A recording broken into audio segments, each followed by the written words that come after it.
All right, let's see Lions here. could do the rest. Okay, Matt Canada must have been. Oh, I need to find that stat.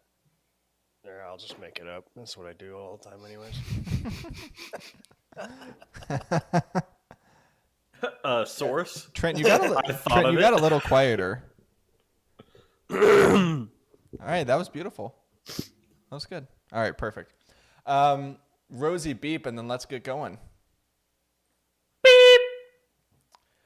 Welcome, everyone, to this week's episode of Making the Call. I am joined by Trent and Rosie for the first podcast of the holiday season. Thanksgiving is behind us. We hope that you all had a very, very happy Thanksgiving. Trent, Rosie, you all have a good Thanksgiving, good week off, time with family, all that good stuff? Yeah, I mean the family part was good, but Lions lost, so it's not as fun. But then I hit a 5-leg parlay, so everything's good. And we're all very thankful. Trent, how was your Thanksgiving? It was great. Got to go down to the Caribbean with the fam. Had some lobster and scallops for Thanksgiving instead of your traditional Ooh. turkey. So I love scallops. it was a good week of food, and my cousin got engaged on the trip. Surprise, surprise! Shout out to Kate. Was that expected? So yes and no. Like we all knew it was going to happen, but I don't. Well, they knew. Like her family knew that it was happening on that trip, but our family did not until the day it happened. That's pretty cool. Yeah, it was pretty fun. That's exciting. Very cool. All right. Well, before we get into our one big headline of the week, a couple programming reminders. So last week we did our football newsletter. We had it come out on Wednesday so that we could capture all the goodness from the Thanksgiving slate, all the college football games on Friday and all of that. So we'll be back to our regular Friday release schedule for that this upcoming week. And Austin was in our group texting over the week, and he's like, I already can't wait to write the college football segment for this next week's newsletter because he'll be covering all of the conference championships, possible playoff implications for all of them and all that good stuff. So make sure you go subscribe to the Making the Call Substack. And not only will you get our Friday newsletters, but Trent and I have also been trying to twist Rosie's arm into actually sharing his player prop parlay picks with the rest of us. We're gonna ruin the magic. Hey, I'm on a little bit of a heater on the newsletter. I've only missed one in the last 2 weeks. There you go. Heater. You know what? I'll add some kindling to that fire right there. Yeah, it helps that 3 people were DNPs, but that's okay. That's just the fine print. We don't focus on that. Yeah. You get refunded if they don't play, so it's whatever. Yeah, exactly. So you can download the Substack app, subscribe to the Making the Call Substack, and then you can be a part of the daily gambling thread that we've got there on the Substack app, where I'm posting NBA picks, Trent's posting hockey picks, and then we're going to convince Rosie to start posting his NFL picks to join in on the fun. So I will as soon as I figure out how. Stay around after the show, and I'll teach you. Thanks, Dad. So make sure you subscribe to the Substack, and then to provide our listeners with a nice update on our weekly bets competition. It's not complete yet because Trent's pick this week, he finally settled on this one after about 3 or 4 picks. He's like, all right, I want this one. And he's like, wait, actually, I'm going to take this one. No, actually, I'm going to do this one. So what he settled on was Danielle Hunter over 0.75 sacks. So Danielle Hunter... Which, if this doesn't hit, I'm going to hate myself forever because the other 3 I picked all hit. So with my luck, Danielle Hunter is going to get hurt in the first drive of the game, and we're not going to see anything. Well, I went off of Steelers -1 to pick Jaden Reed over 39.5 receiving yards. That did not hit. Was it close? It was like 30-something. Yeah. It was all mine that I missed have been pretty close, to be honest. Yeah. So Trent is still at 6-5. By the time you're listening to the podcast, you'll know whether or not Danielle Hunter got a sack. So you'll know whether he is 7-5 or 6-6. God, I hope he gets a sack. Alex and I are both tied with 7 wins. I'm 7-5. He's 7-6 because he did have the double up 3 weeks ago. Rosie is at 5-7, and then Austin is at 4-8. Hope you guys like the Book of Romans. You're gonna get Romans one way or another. So right now it's the competition for last place is. That was funny, Rosie. it just clicked. That was funny. Sorry. Wait, I don't get it. He said you're going to get Romans one way or the other. Alex was saying he was going to talk about. Alex and Rosie were saying they were going to talk about the Roman Empire. Oh, that's okay. That's right. Okay, yes. So right now it's between Austin and Rosie. Last place will be recording a 1-hour solo podcast on the Making the Call feed. We'll go live on YouTube, all that good stuff. Just one of us alone with our thoughts. I'm excited to see, how that's going to turn out. So we've got, let's see, how many weeks left? 6 more weeks. So 2/3 of the way through. We'll see how that shapes up. Yeah. Season's almost done, guys. I know. We just started. Yeah. So, all right. One big headline from the week doesn't even have to be related to the NFL. Doesn't even have to be related to sports. Trent, why don't you go first? Traveling internationally with an infant is a lot easier coming back into the United States than leaving the United States. Because of the time zones? Yeah, no. I don't know, man. Like the lines at the DFW airport, like 2 Saturdays ago, were like we got to the airport 3 hours early, and we got to our gate when they were boarding. And I got TSA pre-check, homie. It was nuts. Like I get that it's like the most traveled week of the year or whatever, but man, when we came through like customs and security in the Caymans, sorry, I wasn't supposed to say where I went, but it's whatever. Docks. Do you want me to beep Who it? cares? Nah, it doesn't matter. Okay. And we just like walked through. They didn't even check our bags. Like we had like all this baby formula and powdery stuff sitting in this carry-on bag, and they just threw it through the X-ray machine, and we just were there. They don't have towers large enough. Easy. Ooh. Oh. Oh man. Jeez. Oh. I'm sorry. You can bleep all that. No, I think But- I might leave I'm going to leave all this in. Okay. Because We're the rule- clipping that. But we won't post it. It'll just be for us. Yeah. And then you can go on So the we YouTube can and you admire. see it. Yes. You're welcome. I'm leaving that in because the rule with making fun of historical tragedies, it's 20 years. So once it happened over 20 years ago, it's free game. You can make jokes. So I'll leave that in, Rosie. Perfect. All right, Rosie, on that note, what is your Let me get my one big headline. one big headline? Maybe 2 big headlines. Okay, I'm done with this joke. My one big headline is I feel like I finally understand what is going on in the NFL at this point. No, you don't. No one Yeah, does. yes, I do. I think I know who's good, who's a fraud, who's bad, who's mid. All those tiers that we made, I think I have them all figured out at this point, including player props. I got everything figured out. My fantasy teams. You're never gonna slip up again, is what I'm Yep. hearing. Tune in this next is it. week for Rosie's funeral. I mean, there was a point like 4 weeks into the season where I was like, I'm losing everything. Why do I even play fantasy? We all go through that once every football season. Once a week, yeah. And now I'm in my manic stage of getting everything right. So, but I do feel like we have a better grasp of like what is going on. Like I think we're about to do our playoff tiers or our playoff picks. Mm-hmm. At the beginning, I had the Panthers I think winning I did the too, to be division. honest. And they were the worst team. I had the Ravens. Bit of breaking Out news, of the playoffs. right? Today, Frank Reich gone. Yeah. Yeah, probably for the best. He's going to ruin Bryce Young, but I don't know if anything's going to help him at this point. I thought he was a surefire, like you could not miss on him. But Reich the or Bryson? line Bryce Young. You can miss on Okay. right. All right. I wanted to make sure. Clarification. You clarified. Yeah. Yes. Yeah, I just thought Bryce Young was like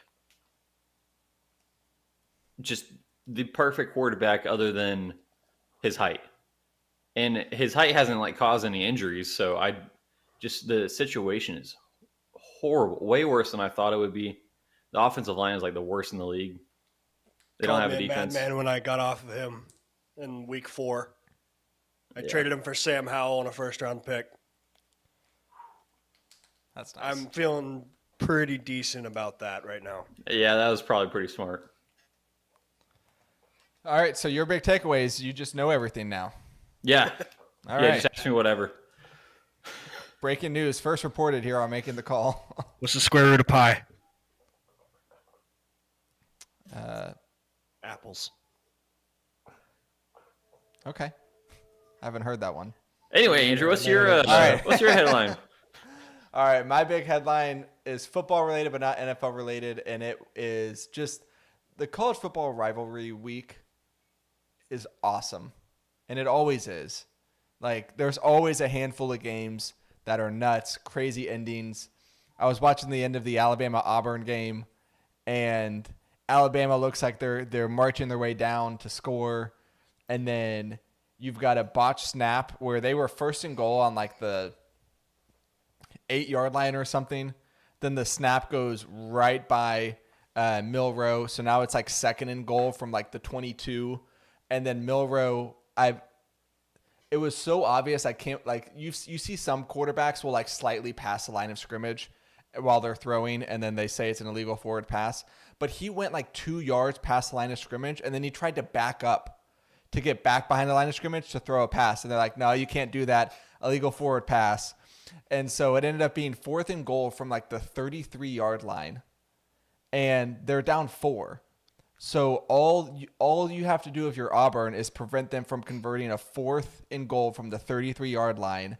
And somehow Auburn rushes 2. So Milrow has all the time in the world. And he gets a receiver in one-on-one coverage in the back corner of the end zone and throws a dart, and Alabama wins the game. And it's just like it was awesome.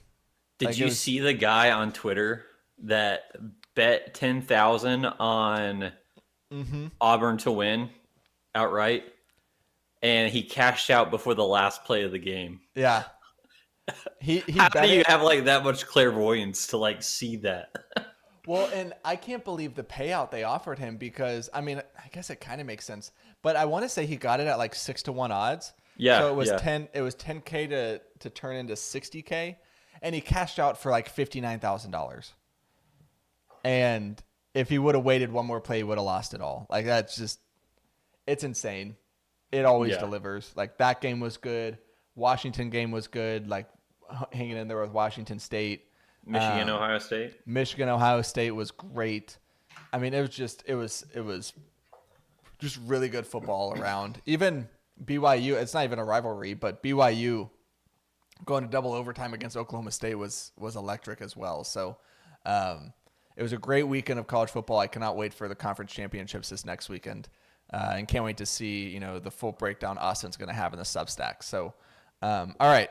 Let's get into some takeaways from Week 12 of the NFL season. Who would like to go first? I am joining Andrew in Justin Fields. Hey, let's slow down. I'm not allowed to talk about him tonight. Kyler Murray sucks. Cardinals are terrible too. I don't know why, but I always just kind of thought, Kyler Murray will come back. They'll be like a 500 team. They got, 8 points? Against the Rams? Against the Rams? Yeah, that ain't going to cut it, dude. Was this his first game back? No, this was his second game back. Okay, I was in He no had man's a land really all week good last week, so I didn't really know a whole lot. But They played the Texans first week, mm-hmm. and he looked pretty good. But I mean, this is Kyler Murray. Like he's not consistent enough. He never has been. Yeah. reminds me a lot of. Well, actually, I'll let you finish, Trent. So I'm done. I'm done. you're joining the club. You're out on Kyler. I'm out on the Cardinals. Like you've been preaching for like 3 years that Cardinals are just terrible and they might be the number 1 overall pick. Yeah. And I just kind of was like, no.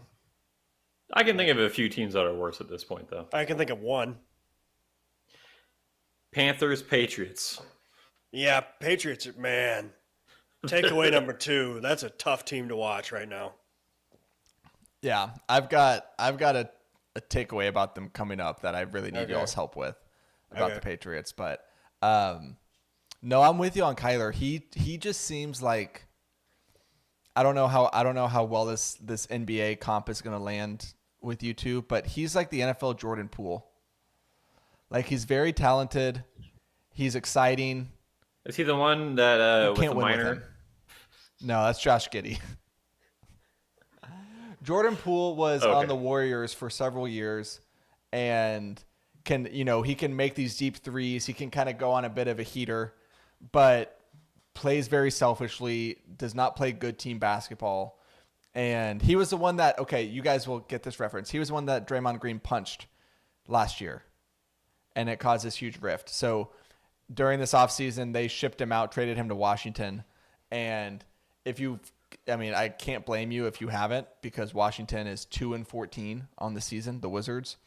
And he's like leading the show, and he's just like, it's the Jordan Poole show. Like he's doing he's getting his points, but they're losing by 30 every single night. And Kyler Murray feels a little bit like him. I think Kyler Murray's better than Poole to where like he's exciting. He's going to make these cool plays, but like you're not winning 2 or 3 playoff games in a row with Kyler Murray as your quarterback. I just don't think that he can play within the structure that is needed to have repetitive winning football week after week after week. So I agree, but I mean, he still might be the quarterback next year. I don't know about that. He will be a quarterback next year. Yeah. I don't know if it's in Arizona. I just don't know if he'll be wearing red and black, but it won't be in Arizona. Oh, I don't like that. I don't either. But I mean, I don't see the Bears not taking Caleb Williams. I don't see the Patriots not taking Drake May. And then after that, like, are the Cardinals really like that big on someone at 3 or 4? Probably not.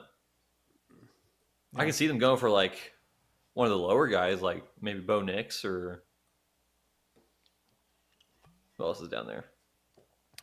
Michael Penix, JJ McCarthy. Yeah, JJ. I mean, yeah, possibly.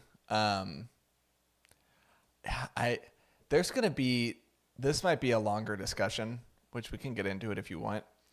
Feels like there's a handful of quarterbacks that are going to be on the move this offseason. Like there's a lot of teams that are going to be having new signal callers next year, whether it's all the rookie quarterbacks, whether it's Chicago or New England or New York Giants, possibly. Tommy DeVito is there for life, dude. Come on. Atlanta. I don't know. We'll talk about the Steelers. I'll save the Steelers here for a second, for in a little bit, but it just feels like there are so many uncertainties at quarterback in 2024 that I don't think all of them are going to be solved by the draft. I think it's going to be one of those years where you see these veterans that kind of have it's like when Matt Ryan signed with the Colts. Like some veteran is going to sign with some new team, and it's going to sell hope, and then it's not going to work out. But and we all know who that veteran's going to be. Kyler? Captain Kirk. Oh. Although he actually provides hope because he's good. We like Kirk on this podcast now. All right. Rosie, give us one. Well, did you say you want to talk about the Steelers? Yeah, we could do that now. Okay, because I think since we have him in the headline, we should talk about how finally they fired Matt Canada. He sucks. He must have been the worst offensive coordinator in the history of the NFL. My friend Kevin Kevin, if you're listening, I know you're not. But You should start. you should start. He sent me a stat earlier in the year where when Kenny Pickett lines up under center, they ran the ball 90% of the time. And then when they're in shotgun, they pass the ball 80% of the time. A little predictable. Oh yeah, just a little bit. Just And a tad. like I don't know what the numbers are now. This was probably 5 weeks ago. But if you're 5 weeks ago was 7 weeks into the season, 6 weeks into the season, and you're doing that, you should not be a coach in the NFL. I'm sorry. If it's that predictable that I could hop on Madden and figure out when to blitz, and I'm terrible at Madden. Yeah. Then you got to go. I think this was way too late. But I think he called like 50 games for the Steelers. Not one of them did they get more than 400 yards. Didn't they do that yesterday? And they did it yesterday. That's so funny. That is hilarious. First game out. I love that. I mean, I don't even think Kenny Pickett's that good, but like you're making him far worse with that coordinator. And now we finally get to see Pat Freiermuth unleashed. Like, holy crap, he was like leading all receivers for a little bit. After I just traded him. Yeah, that's sad. I got Sam Laporta in return, though, so it's not that Oh, bad. okay. That's fine. Steelers fans must be over the moon at that because it's like it's always the easy thing to do, right? When your team's offense isn't playing well, it's like, oh, the coordinator sucks. We got to get him out of there. We got to get someone else in there. But to see this feel so validated right now. Did I see something? Was it history The first or was it like mid-season 50 coasting years? change since like the 40s. Yeah. And in the 40s, it was the owner, and he like It was I want to say it was like the general manager basically made himself the head coach. And then he was the head coach for like years. yeah. So like it's never happened basically. Yeah. Sent the old coach to the Russian front. Yeah. It was the 40s, so actually German front, but No, he didn't like him that much. He made him go fight with the Russians against Germany. I like it. We've gotten very geopolitical on this podcast. This is nice. But yeah, I'm happy for Steelers fans. What do y'all think about Kenny Pickett, like in the context of what we saw yesterday or on Sunday? Because he looked a lot better. I think he was like the third highest graded quarterback from PFF in week 12. So he looked a lot better. You know, Najee looked a lot better. We talked about Freiermuth. But Deontay looked a lot worse. Yeah, he did. They're like the secret Atlanta Falcons. I think their offense is so talented, but they're not using them.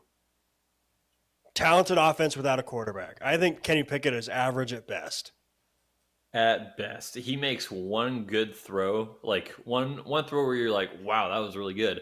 Every week, and the rest of them are like ducks. Yeah, Josh Dobbs. I think Dobbs. But Josh Dobbs can run. Facts. I think he's better. Facts. You think he's better than Josh Dobbs? No, I think Dobbs is better than Pickett. Oh yeah. Yeah. But Dobbs also throws a whole lot of ducks. He's a bad deep ball for sure. Yeah, that's my take. Even though they haven't played yet, that's another one of my takeaways. I haven't been on the podcast for a couple of weeks, so I can say that. It's gotta really, really haunt Steelers fans because the draft that Kenny Pickett was in, what was that? The 2020 draft, I think. Maybe 2019. I think 2021. I thought it was 21. I thought this is only his second year. Yeah. Was it 21? No, third year. Hold on. I have no idea. Hold on. Let's see here. Kenny Pickett. Because I know he's 25, but he's only been in. the league. So he was drafted. Okay, just tell me, why is the internet being? This is great podcasting. But I want to say he was in the same draft of no, All the that other can't be crappy right. guys. He was in the same draft as Sam Howell, and everyone's an idiot. Every team in the league is an idiot for not taking him. Okay, sorry. I was trying to make the connection. The connection wasn't there. But Steelers fans have to be very upset with the fact that Jalen Hurts went in the second round. Like, Jalen Hurts was in the 2020 draft. And that 2020 draft, the Steelers actually didn't have their first round pick because they traded it for Minkah Fitzpatrick. But literally, I want to say it was like 2 picks before Hurts goes to the Eagles. The Steelers were on the clock, and they took Chase Claypool. Yeah, that feels bad. They could have I feel like drafted Hurts would be a Hurts. really good Steeler too. Yeah, Seems like he fits there. I mean, just just across the state from where he is currently. So Pickett was drafted in the 2022 draft. Okay, and Hurts was 2020, so 2 years earlier. But they got Chase Claypool instead. But yeah, he was good for a year and a Yeah. half. And to their That's a credit, lot more than you they can got a say for second most round draft pick for picks. him from the Bears. They got the 32nd pick. Mm-hmm. Yeah, that was nice. But yeah, I'm happy for Steelers fans. Did you have another takeaway, Rosie, or was that yours? Just kind of combo on the Steelers. Well, I got another one, but Go ahead. okay. Bills and Eagles. It's getting me excited for playoff football because I feel like that's what it's going to be like. Is that game? Now, Bills might not even make the playoffs, but I mean, what an incredible back and forth. So many yards, so little defense. Everyone's selling out to beat each other because they know that they got a tough stretch down the way. Mm-hmm. I feel really bad for Josh Allen. 0-6 in overtime games in his career.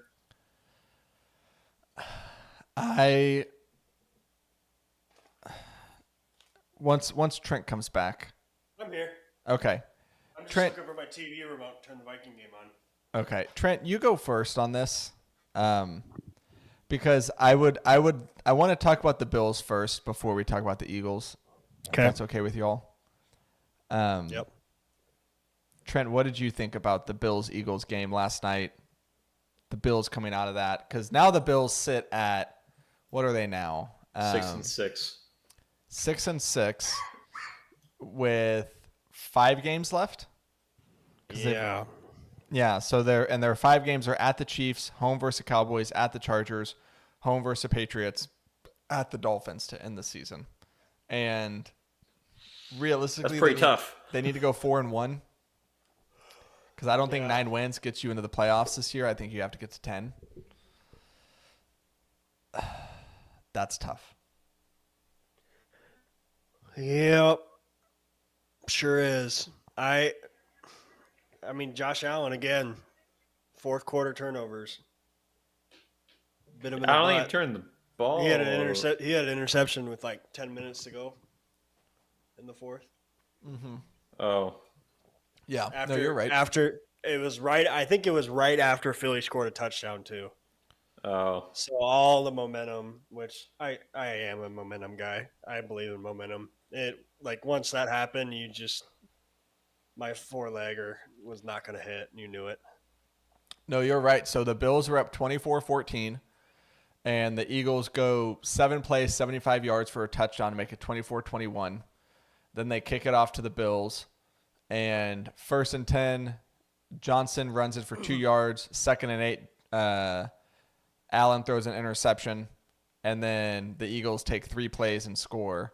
And so within a 2-minute stretch, it went from Bills up 24-14 to Bills down 28-24.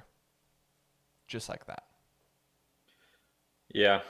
I mean, that loss isn't on Josh Allen, though. As much as that interception was bad. He played really well.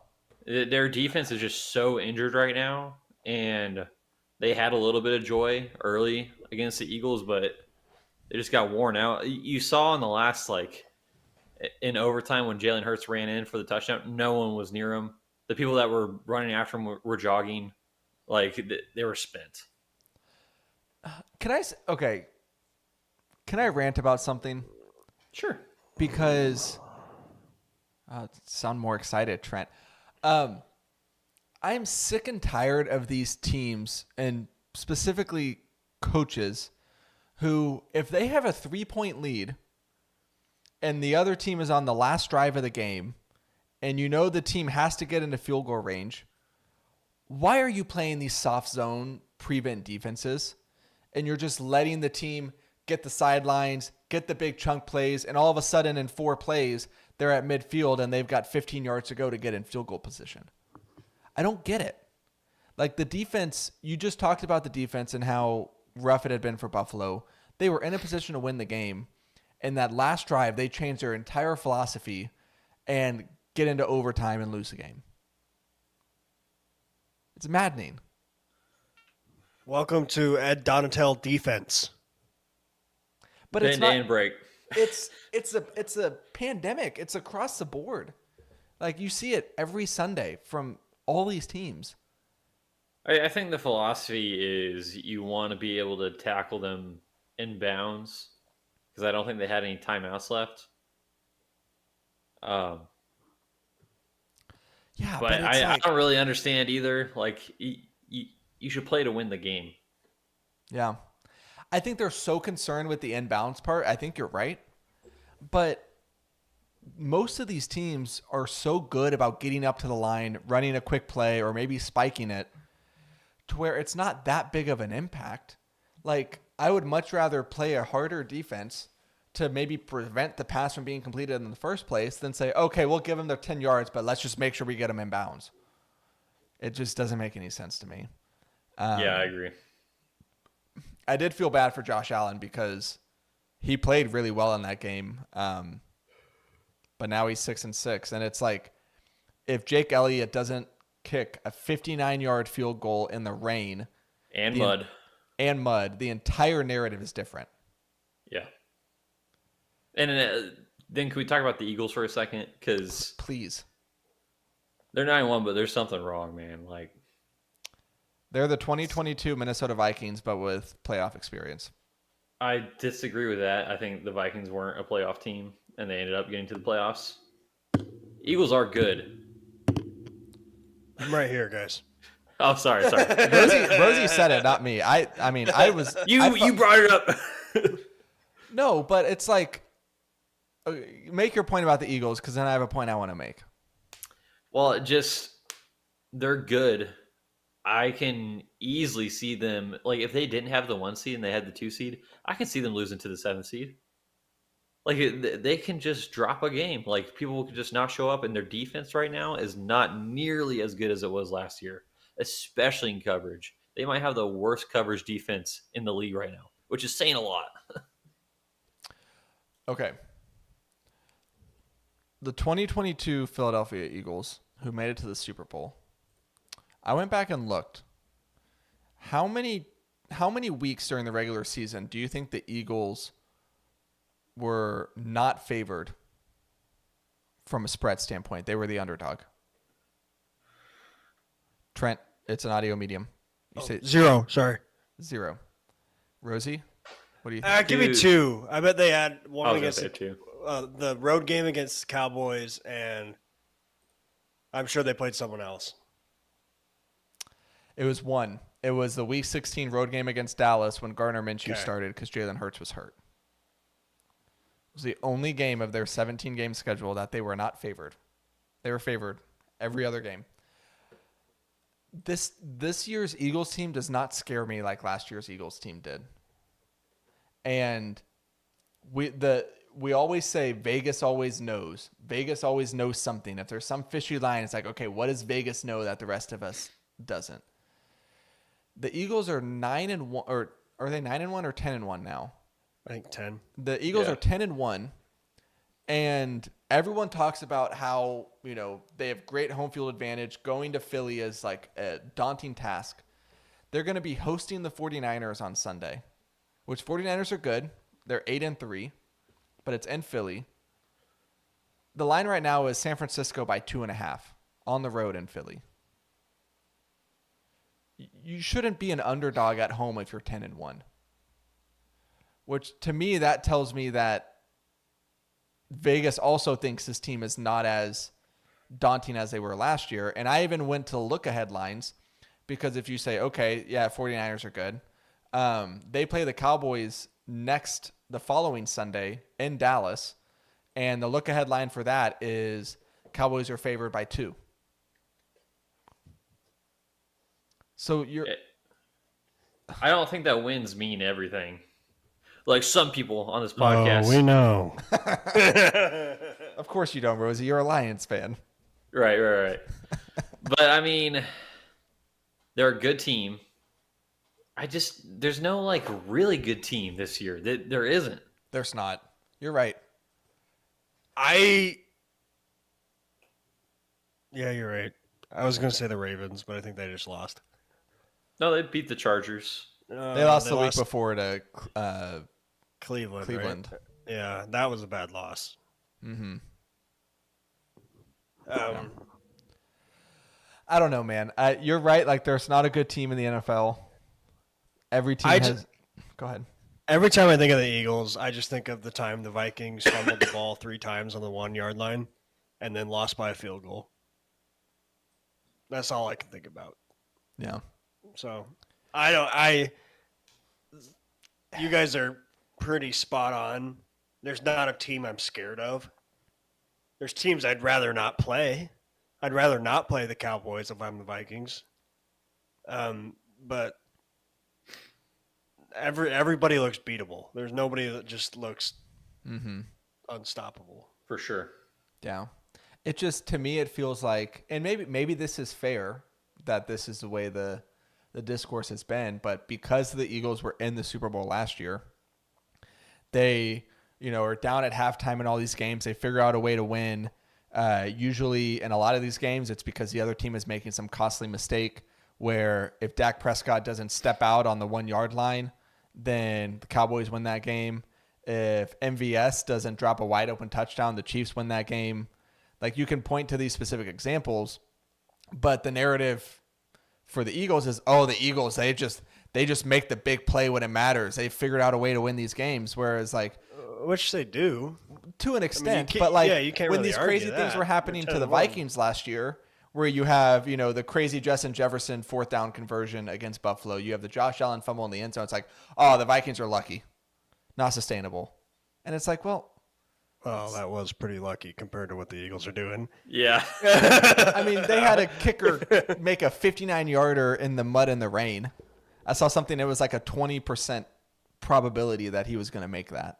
Yeah, Josh Allen fumbling to have the game go into overtime, probably less than 1%. On a kneel down to Fair. win the On a game. kneel down to win the game. Never heard of that in my life. That's maybe not the best example, but you get my point. Okay. I mean, I don't, but okay. Yeah. All right. I think the Eagles are a top team in the NFC. Are they as good as they were last year? I don't think anyone is saying they are. Maybe they are, and I'm just blind to it. Well, they got a better record now. Okay. Do they, though? Were they not undefeated until whatever? Well, I thought they were lost- undefeated for a while. Let's see. 2022 Eagles. They lost week 8 to the Commanders? No, that was week 10. They lost to the Commanders to go 8-1 because they had a bye week. They're about the same as what they are. So yeah, they are the same because they were 13-1, and then they lost to the Cowboys week 16 to go 13-2, and then lost to the Saints in week 17, 13-3. So yeah, I definitely think this year's Eagles. Distracted. Daniil Hunter tackled him behind, but he got back to the line of scrimmage. I don't think that counts as a sack. What were you saying about the Eagles? I forget. Sorry. All right, we can move on. Yeah, let's move on. They're a good football team. They're not as good as they were last year, but they are still probably one of the top teams in the NFC. Yeah, that's fair. Agreed. Trent, do you have another takeaway from week 12? From this past week? Yeah. Or it could just be about anything So, in general yeah, to I the have NFL. no freaking clue what to think of the Dallas Cowboys. They crush bad teams. Which was what good teams do, but then they lose to good teams. Like they haven't beaten a team with a winning record yet this year, and then whatever the heck happened in Arizona. I mean, look ahead game, whatever. You just but write it's that off, just like you write off the Eagles losing to the Jets, I think. Like, yeah, good teams have one stinker a year. it's just Like, last year the Eagles losing to the Commanders. Like, it was weird. I cannot get a good read on this team because every time I think I got them figured out, I just think they're terrible, and then they beat somebody by 30. They're good when they can control the game. Yeah, I think if that's they have probably a to good play explanation. from behind, I don't think they can win because I think Dak starts feeling the pressure. And then on the defensive side of the ball, they can't like tee up their pass rushes as much because they got to defend the run, and they're not particularly good at that. You know, I think I'm going to try to be as unbiased as I can be. So just let me know if the bias is creeping in too much. But the Cowboys do seem, at least on offense, they seem like a different team after the bye week, which there's a lot of numbers that show that. I think Rosie and I even talked about it a little bit last week. Like they're throwing more on early downs than they did before because going into the year, Mike McCarthy, he was all about, having a balanced offense, letting the run game complement the passing game. And after the bye week, he finally decided, okay, let's let Dak throw the ball to CeeDee Lamb because good things happen. And since the bye week, the offense has been awesome. And you can say, the stat they haven't beat a team with a winning record. Their 3 losses were the Arizona loss, which was weird. They got humiliated by San Francisco, and then they lost a close one to Philly, which I think, it's still a loss, but it's not like they were embarrassed by Philly. It's not like Philly dominated that game the entire time. It was close all the way up until the very end. So it's all gonna come down to the rematch against Philly in 2 weeks. That's like Trent, you say you don't know what to think about the Cowboys. Revisit this in 2 weeks because you're gonna know what to think about the Cowboys at that point. If they lose to Philly at home, then it's okay to admit that the Cowboys aren't a serious contender in the NFC. But if they beat Philly at home and they split the season with them, then I think they deserve to be considered in that top group of teams from the NFC who could make it to the Super Bowl. I don't know. Just because, division games are weird. They're always weird. Not that you have to throw them out, but I think the Cowboys are more than capable of beating the Eagles. I think not to make it about my team, but I think the Lions-Cowboys game is going to say a lot about both teams. That's fair. Just because, the Lions lost to the Packers pretty handily. They haven't been looking very good. Cowboys have been looking great, but we don't know how good they are. I think we're going to see exactly what these two teams are right before they get to the playoffs. No, I think, Rosie, we talked about last week, this next month of the NFL schedule, we're going to learn so much. That's why I was surprised when your big headline was that you've just figured out the NFL. You know who all these teams are. Because, I don't. I look at the standings, and outside of the Eagles at 10-1, there's 8 teams that have 3 losses. And then there's a couple teams with 4 losses. And then a million teams with 5 or 6 losses. Everyone feels bunched up. Where it's okay, the Chiefs are 8-3, the Ravens are 9-3, the Niners are 8-3, the Lions are 8-3, just losing to the Packers. The Jacksonville Texans game went down to the wire. It just. Yeah, I still feel pretty confident in who's who, but not who's going to get to the Super Bowl, I guess. I don't feel like Cowboys or the Lions feel like one of those top teams. And the top teams don't feel as good as they did last year. Well, let me loop in one of my takeaways because I think it kind of fits into this discussion. A few weeks ago in the Friday football newsletter from Week 10 on the Making the Call Substack, I wrote my NFL segment was 3 thoughts halfway through the NFL season. And one of the things I wrote about was that this year feels more wide open than it has in a long time. And listed out, top 10 teams by DVOA. The Bengals were still in there. Obviously, with the Burrow injury, that kind of changes all of our expectations about them. Rip.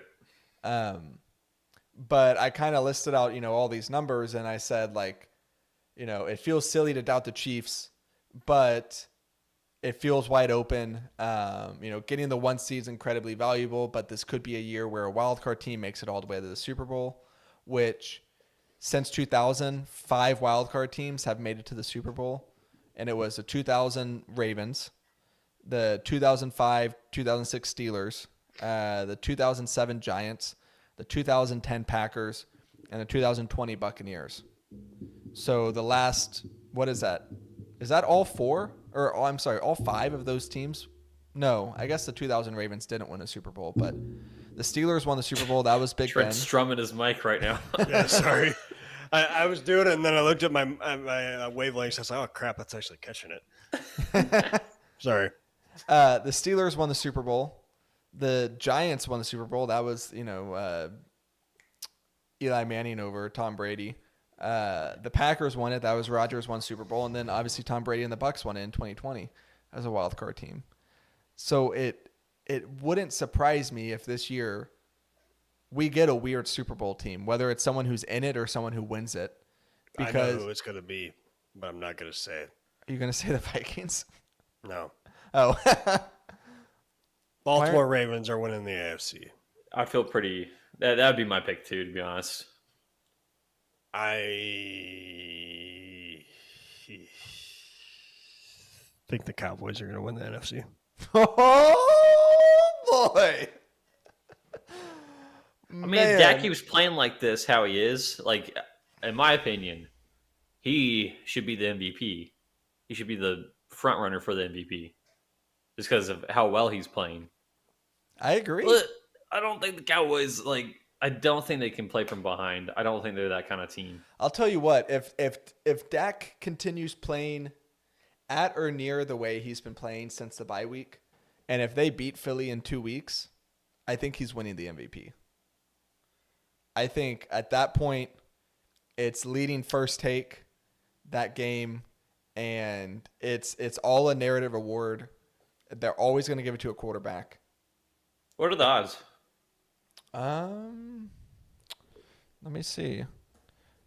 I want to say when we looked at this last week, he had the 5th or 6th best odds.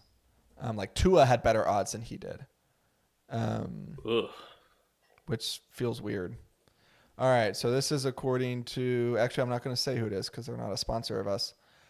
He's tied with Lamar at 6-1. So Jalen Hurts is a favorite at plus 150, and then Mahomes at plus 350, and then Dak and Lamar at plus 600. Yeah, I mean, if they beat the Eagles, Dak for MVP easily. Man,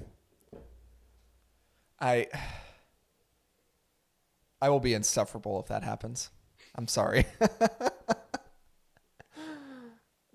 But we've got some things to worry about until then. All right. I've got one more quick one, and then do you guys want to look at the adjustments for our playoff tables? Or does anyone else have any other ones? Okay. I'll do my quick one. Colt, if you're listening, you can tune out now or you can skip ahead a few minutes. The rest of us who are not Patriots fans, we need to devise a plan to ensure that the Patriots do not get either Caleb Williams or Drake May. Your Drake May is a Patriot, though. This cannot happen. I mean, Drake May is everything Bill Belichick has dreamed of. But this cannot happen. This is like the Spurs getting Wembanyama. I can't have this happen again. I understand. They're so bad though. I know. They have the second overall pick because they were the only team with 2 wins. Carolina's got 1 win, and it sucks that Carolina fired Frank Reich because now they're going to get the new coach bump this next week, probably going to win a game, and then they're both going to be 2 wins, and I don't even know what the tiebreaker is between the 2 of them. Yeah. And if they can't beat the Giants, like I don't have a lot of hope for them. Like beating any team the rest of the stretch. Yeah. The Giants, who are starting guys off the couch, and an Italian guy who was undrafted this year. Yeah. We have to figure out we have to figure something out. We can't let this happen. Well, I'll tell you what, it's not going to be Bill Belichick who's getting Drake May or Caleb Williams. It's still like Patriots fans can't get 20 years of Tom Brady and then just turn around, take like a couple years off, and have a franchise quarterback just fall on their doorstep. Happened to the Chicago Blackhawks. It can happen to any team that we hate. Happened to the Packers. Yeah. More than once. No. No. No. Easy. All right. Let's take a quick break, talk about Liquid IV, and then we'll make our adjustments to our playoff tables. So want to tell you about I guess it's not brand new at this point because it's been out for a while, and hopefully you've tried it by now. The sugar-free line of Liquid IV. I had the lemon lime, which was delicious. I've had the white peach, which is also very good. This isn't the sugar-free, but I've also had the hydration multiplier with the immune support, which was delicious. And I think, did either of you restock on Liquid IV today? Did I see that? That was me, yes. It was Trent. Trent, what flavors did you get? I got sea berry, acai berry, and the variety pack. There you go. I haven't tried the sea berry. I've had the acai berry, but I need to try the sea berry. I might do that one next. I like the sea berry. You can have one of mine if you want. Oh, okay. But we love Liquid IV here. We wouldn't have them as a sponsor if we didn't enjoy the product ourselves. And it is delicious. It hydrates you twice as fast as water alone. Has 3 times the electrolytes of traditional sports drinks. You can go try Liquid IV today and get 20% off when you go to liquidiv.com and use code MTC at checkout. That's 20% off anything you order when you shop Better Hydration today using promo code MTC at liquidiv.com. Okay, to wrap up the podcast, what we have done throughout the NFL season is before the NFL season, we each made our playoff predictions for both the AFC and the NFC, and we did the seeding 1 through 7. Just like, regular NFL top 4 seeds are the division winners. Next 3 are the wild card teams. What we decided to do is after every 4 weeks, we are each allowed to make one change to our playoff tables, and we'll see by the end of it who's got the most accurate playoff predictions. And so we have made now 2 adjustments. We made one after week 4, one after week 8, and now that we are here at week 12, it is time to make another adjustment to it. Let me go ahead and get Alex and Austin. They are both obviously not on this week, so I did get their picks from them, and they're actually both doing the same thing, which is swapping out the Bengals with the Browns.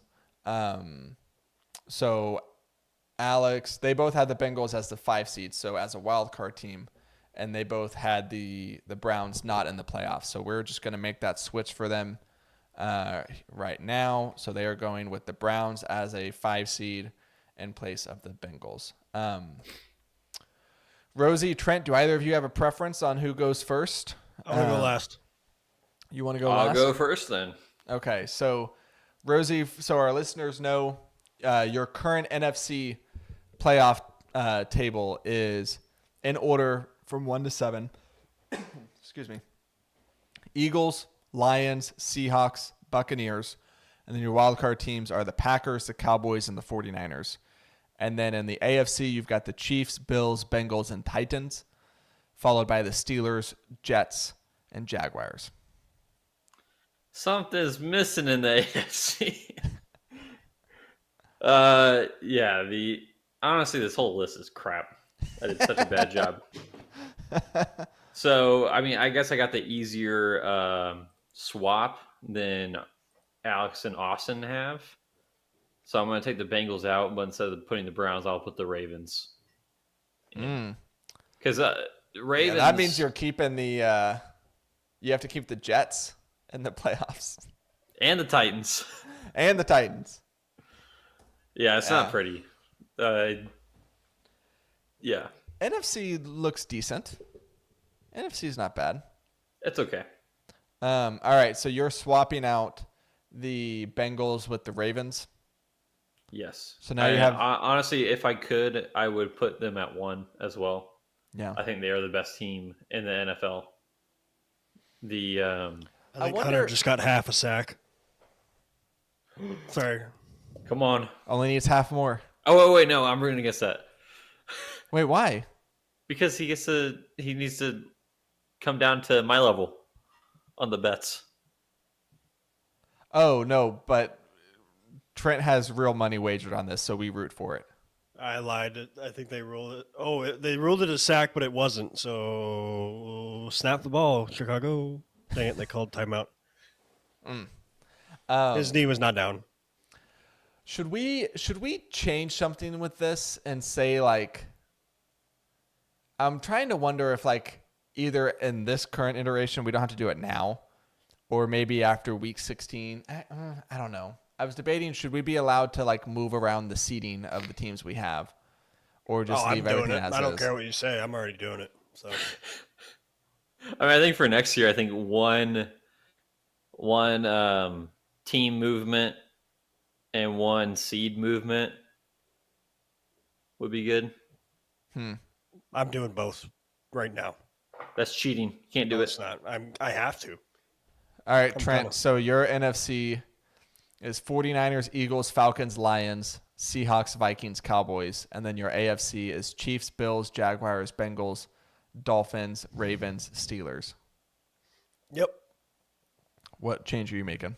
I am taking the Cincinnati Bengals out of the playoffs. Okay. And inserting the Houston Texans. Okay. It works. It works because I have 2 other AFC North teams in the playoffs still. So I guess you just bump up the Ravens to the 4 seed and then put the Texans there. It works. Can't deny that logic. Technically, Fight that me. works. That works. Okay. So your new AFC is Chiefs, Bills, Jaguars, Ravens, and then Dolphins, Texans, Steelers. Yes. I like that. Okay. All right. Mine, I've got in the NFC, 49ers, Cowboys, Vikings, Saints, Lions, Packers, Eagles. And in the AFC, I've got Chiefs, Bills, Jaguars, Ravens, Dolphins, Bengals, Steelers. I obviously want to swap the Lions and the Vikings because I know the Lions are going to win the division. But like everyone else, I need to take the Bengals out of the playoffs. So this is not your fault. It's not your fault. No, it's not. But it must be done. Their sole goal now is to lose as many games as possible to get a high enough draft pick to try to run it back next year. So I will be taking the Bengals out of the 6th seed. Luckily, I still had the Ravens winning the division. And I will be also swapping them with the...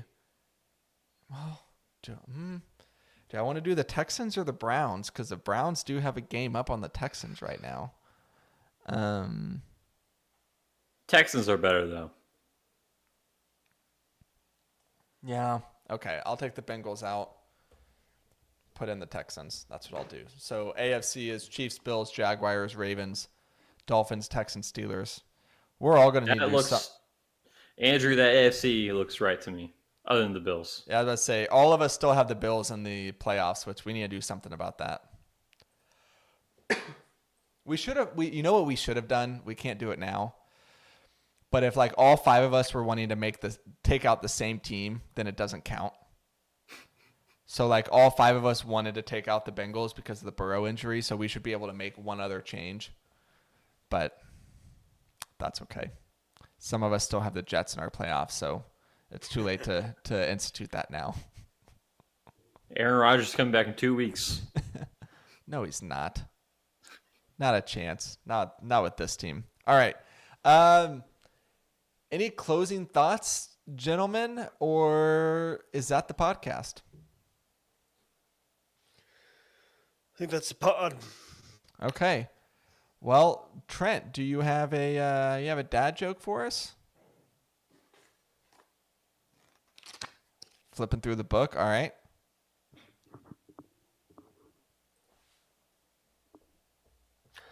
Who held the baby octopus for ransom? Oh wait. Who held the baby octopus for ransom? I don't know. The squid nappers. I hate that. That was pretty good. It's not great, but it's pretty good. Give us another one. What is something you do not want to feel during a prostate exam? Oh, no, don't say this one. No, don't finish it. Don't do it. Nope. Brick. No, I know the punchline. We're done. We're done. Nope, don't even. Trent, no. Don't. All right, let's quit the stream so I can hear it. Yeah, we'll do it offline. Nope. I'll put it in the comments of the YouTube. Yeah. All right, that's going to do it for all of us here at Making the Call. Thank you, of course, to Rosie and Trent for hopping on this week. Thank you to everyone who tuned in on the YouTube. Thank you for everyone who subscribed to the Making the Call Substack. And thank you to Rosie for now sharing your picks in there. I'm going to show you how to get that all set up right after the conclusion of this podcast here. I hope everyone had a very happy Thanksgiving. I hope everyone has a very happy and safe and fun holiday season as we work our way towards Christmas. Enjoy all the football this weekend. Look out for the Friday football newsletter this upcoming Friday, getting you ready for all the conference championship games and everything else going on in the football world. And I hope everyone has a fantastic rest of the week, and we will see you next time. Trent, that Addison